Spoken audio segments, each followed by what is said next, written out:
ನಮಸ್ತೆ ಎಲ್ಲರಿಗೂ ಮಾಂತೆರೆಗಳ ನಮಸ್ಕಾರ. ಕೃಷ್ಣಾಷ್ಟಮಿ ಇನ್ನೇನು ಬಂದೇ ಬಿಡ್ತು. ಮನೆಯಲ್ಲಿ ಹಬ್ಬದ ತಯಾರಿ ಶುರುವಾಗದಿದ್ರು ಮನಸ್ಸಲ್ಲಿ ನೈವೇದ್ಯದ ಕುರಿತು ಯೋಚನೆ ಖಂಡಿತ ಶುರು ಮಾಡಿರ್ತೀರ.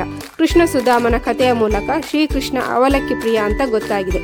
ಅಲ್ಲದೆ ಈ ಹಬ್ಬದಲ್ಲಿ ಲಾಡು ಮಾಡೋದು ಸಂಪ್ರದಾಯ. ಹಾಗಾದರೆ ಇವತ್ತು ಅದನ್ನೇ ಮಾಡೋಣ. ಐತಾಳ್ಸ್ ಕಿಚನ್ ಎಲ್ಲ ವೀಕ್ಷಕರಿಗೆ ಸ್ವಾಗತ. ಅವಲಕ್ಕಿ ಮತ್ತು ಗೋಡಂಬಿ ಉಪಯೋಗಿಸಿ ಇವತ್ತು ಲಾಡು ಮಾಡೋಣ. ಪಾಕ ತಯಾರಿಸುವ ಕಷ್ಟ ಇಲ್ಲದೆ ಎಲ್ಲರೂ ಸುಲಭವಾಗಿ ತಯಾರಿಸಬಹುದು. ಇನ್ನು ಲಾಡು ಮಾಡಲಿಕ್ಕೆ ಬೇಕಾದ ತಯಾರಿ ಮಾಡಿಕೊಳ್ಳೋಣ. ಇದಕ್ಕೆ ಬೇಕಾದ ಮೈನ್ ಇಂಗ್ರೀಡಿಯೆಂಟ್ಸ್ ಅವಲಕ್ಕಿ ಮತ್ತು ಗೋಡಂಬಿ. ಅವಲಕ್ಕಿಯನ್ನು ನಾನು ಸ್ವಲ್ಪ ಗಾಳಿಸಿ ಕ್ಲೀನ್ ಮಾಡಿ ಒಂದು ಡಬ್ಬಿಗೆ ಹಾಕಿ ಇಟ್ಟುಕೊಂಡಿದ್ದೆ. ನೀವು ಕೂಡ ಅವಲಕ್ಕಿಯಲ್ಲಿ ಕಸ ಇದ್ದರೆ ಸ್ವಲ್ಪ ಗಾಳಿಸಿ ಇಟ್ಟುಕೊಳ್ಳಿ. ನಾನಿಲ್ಲಿ ತೆಳು ಅವಲಕ್ಕಿ ತಗೊಂಡಿದ್ದೇನೆ. ತೆಳು ಅವಲಕ್ಕಿ ತಗೊಂಡ್ರೆ ರುಚಿ ಜಾಸ್ತಿ. ಎಲ್ಲವನ್ನು ಫ್ರೈ ಮಾಡಿಕೊಳ್ಬೇಕು ತುಪ್ಪದಲ್ಲಿ. ಈಗ ಒಂದು ಬಾಣಲೆಗೆ 1 ಕಪ್ಪಿನಷ್ಟು ಗೋಡಂಬಿ ಹಾಕೊಳ್ತಾನೆ. ಅದಕ್ಕೆ 1 ಸ್ಪೂನಷ್ಟು ತುಪ್ಪ ಹಾಕೊಳ್ತಾ ಇದ್ದೇನೆ. ಇನ್ನು ಇದನ್ನು ಫ್ರೈ ಮಾಡಿಕೊಳ್ಳೋಣ 3-4 ನಿಮಿಷ. ಕಲರ್ ಚೇಂಜ್ ಆಗ್ತಾ ಬರಲಿ. ಚೆನ್ನಾಗಿ ಫ್ರೈ ಮಾಡಿದಷ್ಟು ರುಚಿ ಜಾಸ್ತಿ. ಇಷ್ಟ ಆದರೆ ಸಾಕು. ಎಲ್ಲ ಒಂದೊಂದು ತಟ್ಟೆಗೆ ತಗೊಂಡಿದ್ದೇನೆ. ಈಗ ಇದೇ ತುಪ್ಪಕ್ಕೆ ನಾನು ಅರ್ಧ ಕಪ್ಪಿನಷ್ಟು ಬಾದಾಮಿ ಕೂಡ ಹಾಕೊಳ್ತಾ ಇದ್ದೇನೆ. ಇದನ್ನು ಕೂಡ 3-4 ನಿಮಿಷ ಫ್ರೈ ಮಾಡಿಕೊಳ್ತಾನೆ. ಕಲರ್ ಚೇಂಜ್ ಆಗಲಿ.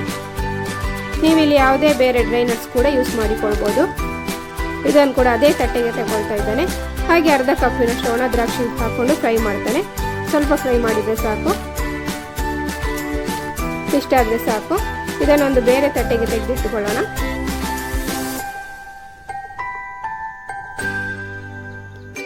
ಇನ್ನು ಇದಕ್ಕೆ 4 ಕಪ್ಪಿನಷ್ಟು ಅವಲಕ್ಕಿ ಹಾಕೊಂಡು ಫ್ರೈ ಮಾಡ್ತಾನೆ. ಚೆನ್ನಾಗಿ ಫ್ರೈ ಮಾಡಿ ಇದನ್ನು ಕೂಡ 3-4 ನಿಮಿಷದಷ್ಟು ಫ್ರೈ ಮಾಡಿಕೊಳ್ಬೇಕು. ಹೀಗೆ ಕೈಯಲ್ಲಿ ಮುಟ್ಟಿದರೆ ಇದು ಪುಡಿ ಆಗಬೇಕು. ಕಲರ್ ಕೂಡ ಲೈಟಾಗಿ ಚೇಂಜ್ ಆಗಬೇಕು. ಇನ್ನು ಗ್ಯಾಸ್ ಆಫ್ ಮಾಡಿಕೊಳ್ಳಿ. ಇದು ಸ್ವಲ್ಪ ಆರಿದ ಮೇಲೆ ಮಿಕ್ಸಿ ಜಾರಿಗೆ ಹಾಕೊಳ್ಳೋಣ. ಹಾಗೆ 2 ಏಲಕ್ಕಿ ಹಾಕ್ಕೊಂಡು ಇದನ್ನು ನೈಸ್ ಪೌಡರ್ ಮಾಡಿ ತರ್ತಾನೆ. ಎಷ್ಟಾಗ್ತದೋ ಅಷ್ಟು ನೈಸ್ ಪೌಡರ್ ಆಗಲಿ. ಈ ರೀತಿ ಆಗಲಿ. ಈಗ ಇದೇ ಜಾರಿಗೆ ನಾನು 2 ಕಪ್ಪಿನಷ್ಟು ಬೆಲ್ಲದ ಹುಡಿ ಹಾಕೊಳ್ತಾನೆ. ಮಿಕ್ಸಿ ಜಾರಲ್ಲಿ 2 ನಿಮಿಷ ರನ್ ಮಾಡಿತಾನೆ. ಆಗ ಇದು ಚೆನ್ನಾಗಿ ಮಿಕ್ಸ್ ಆಗ್ತದೆ. ಇದನ್ನೊಂದು ಬೌಲಿಗೆ ಹಾಕಿ ಪಕ್ಕಕ್ಕೆ ಇಡ್ತಾನೆ. ಇನ್ನು ಮೊದಲೇ ಫ್ರೈ ಮಾಡಿದ್ದ ಗೋಡಂಬಿ ಮತ್ತು ಬಾದಾಮಿಯನ್ನು ಕೂಡ ಪೌಡರ್ ಮಾಡಿ ತರಬೇಕು.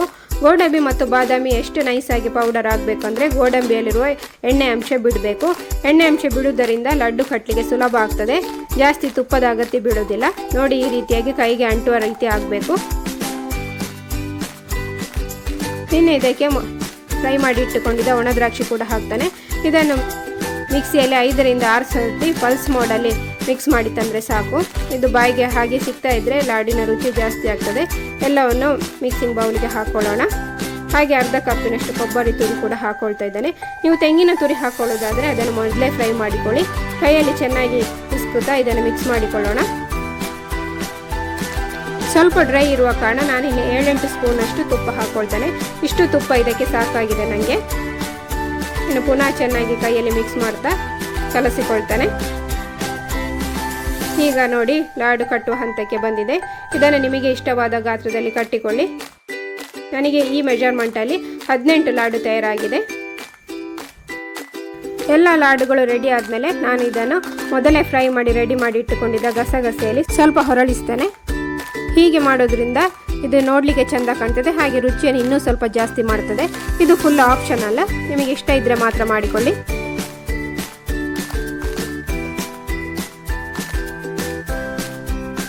ಇನ್ನು ರುಚಿಯಾದ ಅವಲಕ್ಕಿ ಮತ್ತು ಗೋಡಂಬಿ ಲಾಡನ್ನು ಶ್ರೀಕೃಷ್ಣನಿಗೆ ಸಮರ್ಪಣೆ ಮಾಡಿ.